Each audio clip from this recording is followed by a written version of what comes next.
Why is it so important to use a different password on every site? It's frustrating. It can be complicated. There are ways to make it easy. And a lot of people don't really understand exactly why it is so incredibly important that you use a different password on every site. Why is it so important to use a different password on every site? Using different passwords on different sites is not only good practice, it's necessary to keep your accounts safe. I'll review why and how best to handle a plethora of passwords. I'm Leo Notenboom. This is askleo.com. A thank you to my patrons for making Ask Leo possible. Visit askleo.com/patron for some of the benefits of becoming an Ask Leo patron. Question. I keep hearing that I'm supposed to use a different password on every internet site where I have an account. What a pain. I can't remember all of those passwords. Yeah, I know you want me to use a password manager thing, but that just seems like putting a bunch of really important things into a single basket. What if that basket gets hacked? I use a strong password. Why isn't that enough? The hacks of several online services have brought this issue to light once again. I'm sorry, but a single strong password just isn't enough anymore. You must use a different strong password on every site where you have an account, at least every important site.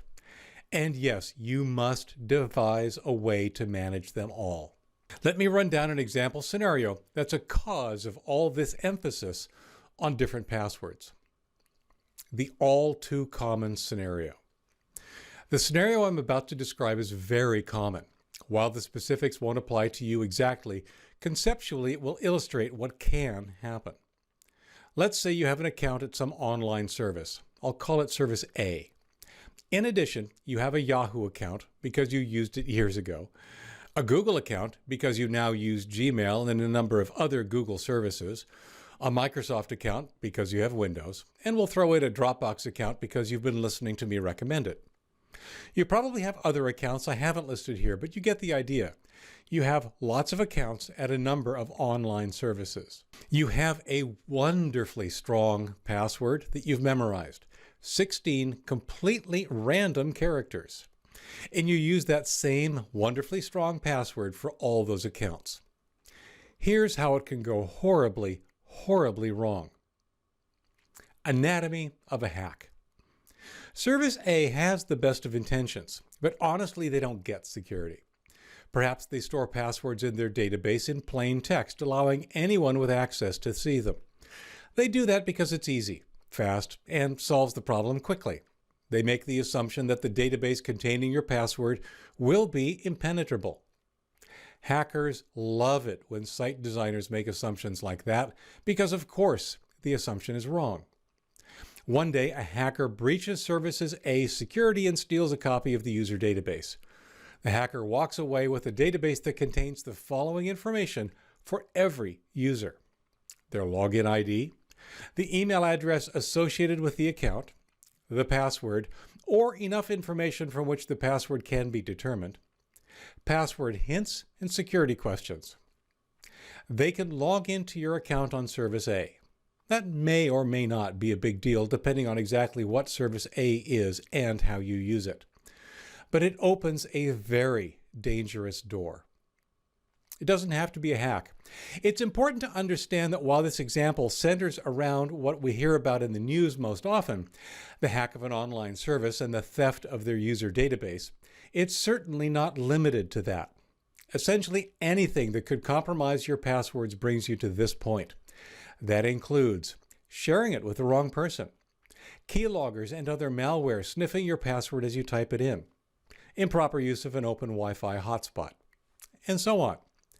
Anything that puts your single password into the hands of a malicious individual puts you at greater risk than you might assume. Password skeet shooting. Once they have your password, the hackers go hunting. As most people have accounts on one or more of the major services I mentioned, the hackers start trying the information from Service A as if it were the correct information for Gmail, Microsoft, Yahoo, Facebook, Twitter, Dropbox, and more. They try your email address with the password they stole from Service A to log into the email service that you're using. They try your login ID and password, or that email address and password, on as many services as they can. And very often, it works. The hackers gain access to some other account of yours that was completely unrelated to the initial security breach.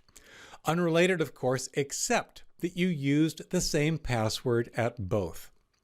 If you use the same password everywhere, a single leak of that password puts all your accounts at risk. Hackers will be able to log into your other online accounts as well. Maybe not all, maybe only a few, but a few is all it takes. The weakest link. Note that this has absolutely nothing to do with the security expertise of the sites where your account is eventually compromised. Gmail, Outlook.com, Yahoo, and others have excellent security, but that doesn't factor into this scenario at all. Service A was the weak link. Their security wasn't up to the task. Their database was breached. Their information was leaked. Your account information and password, the password you use everywhere, was exposed. Service A was at fault, but the real problem is your use of that single password everywhere. It shouldn't be this way. I'll happily admit that things like this shouldn't happen, but they do. Not terribly often, but often enough. And most services are better at security than our fictional Service A. But it's also not a black or white equation.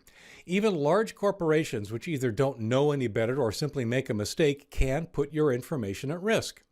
For example, a hack at Adobe a couple of years ago potentially exposed the passwords of 130 million Adobe account holders. I hate to say that you can't trust anyone, but ultimately you shouldn't trust anyone not to accidentally expose your password. And as I mentioned above, it doesn't have to be a big service breach for there to be a problem. Using a different password on each site limits your exposure if any site is compromised. Managing lots of passwords. So it comes down to how to manage lots of different, long, and complex passwords. I still recommend LastPass and use it myself. Doesn't that put all my eggs in one basket? Yes, it does. But it's a very good basket, and I've taken additional steps to ensure that it stays that way. I talk about LastPass in more depth in LastPass, Securely Keep Track of Multiple Passwords on Multiple Devices, but I'll highlight two important reasons I consider LastPass secure. The people at LastPass don't know your master password. They couldn't tell you what it is if they wanted to. They cannot access your data at all. All they can see is the encrypted data.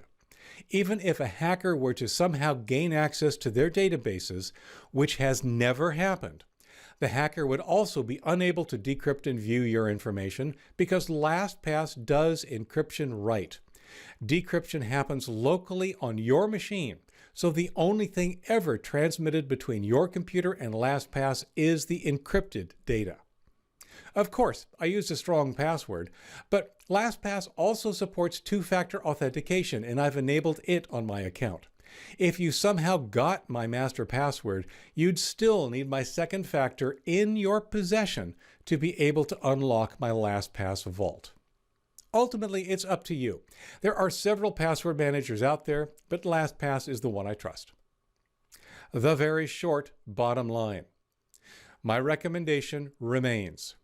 Use long, strong passwords, 12 characters minimally, ideally more, and randomly generated. There are several random generator tools available, including one in LastPass.